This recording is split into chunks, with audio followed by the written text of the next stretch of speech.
독재자의 식민지로 만들려는 기도를 분쇄할 일대 구국 대책을 강구하지 않는다면 우리는 전 조선 인민들과 후손들에게 대하여 전추에 있을 수 없는 죄를 짓는다는 것을 각오하여야 하겠습니다.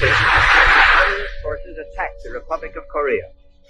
This attack has made it clear beyond all doubt that the international communist movement is willing to use armed invasion to conquer independent nations. You mention the Korean War today, and most people will look at you with a blank stare. At the time it was fought, just 5 years after World War II ended, everyone recognized it as a world-shaping conflict, a stark confrontation between the forces of democracy and communism. It began on June 25, 1950, when Soviet-backed communist North Korea crossed the 38th parallel and invaded its U.S.-backed anti-communist South Korean neighbor. Within weeks, the communists had nearly absorbed the entire country. The United States at first was confused over whether it should or even could respond. America had slashed its military budget after the end of World War II and was short both men and equipment. It still had not awakened fully to the expansionist threat of Soviet Russia. The Soviets, buoyed by their own recent development of an atomic bomb and Mao Zedong's communist victory in China, sensed America's lack of resolve and encouraged the North's aggression. Yet within weeks, President Harry Truman rushed troops to save the shrinking Allied perimeter at Pusan on the southern tip of the Korean peninsula. By late September 1950, General Douglas MacArthur had successfully completed the Incheon landings and launched counterattacks. He quickly reclaimed the entire South and sent American-led United Nations forces far into North Korea to reunite the entire peninsula, only to be surprised when hundreds of thousands of Chinese Red Army troops crossed the Yalu River at the Chinese border and sent the outnumbered Americans reeling back into South Korea.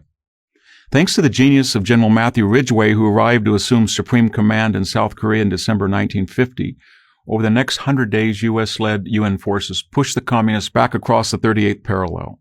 The fighting was fierce. Seoul, the capital of South Korea, exchanged hands between communist and U.S.-led forces 5 times before it was finally secured. During the years 1952 and 1953, the war grew static, neither side able to deliver a knockout blow. Eventually, the conflict ended with a tense armistice in July 1953. For over the next 60 years, a Cold War persisted between the Stalinist North and what by the 1980s had evolved into the democratic economic powerhouse of South Korea. Over 35,000 Americans died in the Korean War. The war marked the first major armed conflict of the nuclear age, and one in which the United States had not clearly defeated the enemy and thus not dictated terms of surrender. Was fighting the Korean War and restoring the South without uniting the entire peninsula worth the huge cost in blood and treasure? The natural dividend of saving the South was the evolution of today's democratic and prosperous South Korea that has given its 50 million citizens undreamed of freedom and affluence and has blessed the world with top-flight products from the likes of Hyundai, Kia, LG, and Samsung. South Korea is a model global citizen and a strong ally of the U.S. and stands in sharp contrast to the communist regime in the North that has starved and murdered millions of its own people and caused untold mischief in the world community.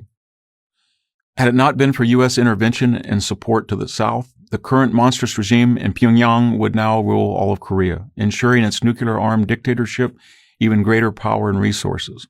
The American effort to save South Korea also sent a message to both Communist China and the Soviet Union that the free world, under U.S. leadership, would no longer tolerate communist military takeovers of free nations. The resulting deterrence policy helped to keep the communist world from attempting similar surprise attacks on Japan, Taiwan, and Western Europe. Finally, the Korean War awakened the United States to the dangers of disarmament and isolationism and led to the bipartisan foreign policy of containment of global communism that in 1989 finally led to the collapse of the Soviet Union and with it victory in the Cold War. The Korean War was an incomplete American victory in its failure to liberate North Korea and unite the peninsula, but a victory nonetheless, and not just from a military perspective, but from a moral one as well. The reason 35,000 Americans died in Korea was to keep at least half the Korean people free. Korea did not have a single material resource that would have benefited America. The Korean War merits more than a blank stare. It deserves to be remembered and studied with pride.